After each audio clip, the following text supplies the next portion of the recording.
ابو موسیٰ رضی اللہ عنہ سے مروی ہے کہ نبی صلی اللہ علیہ وسلم نے فرمایا، جب کوئی شخص اپنی بیٹی کی شادی کرنا چاہے تو اس سے اجازت لے لے۔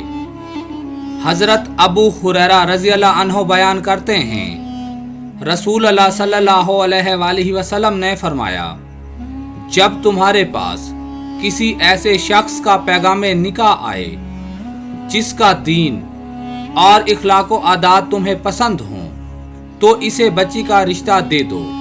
اگر ایسا نہ کرو گے تو پھر زمین میں فتنہ اور بڑا فساد ہوگا۔ رسول اللہ صلی اللہ علیہ وسلم نے فرمایا، اپنے نطفوں کے لیے نیک عورت کا انتخاب کرو اور اپنے برابر والوں سے نکاح کرو اور انہی کو اپنی بیٹیوں کے نکاح کا پیغام دو۔ حضور نے فرمایا، اللہ اس شخص کے چہرے کو تر و تازہ رکھے جس نے میرے سے کوئی حدیث سنی، پھر جیسے سنی ویسے اسے آگے پہنچا دیا۔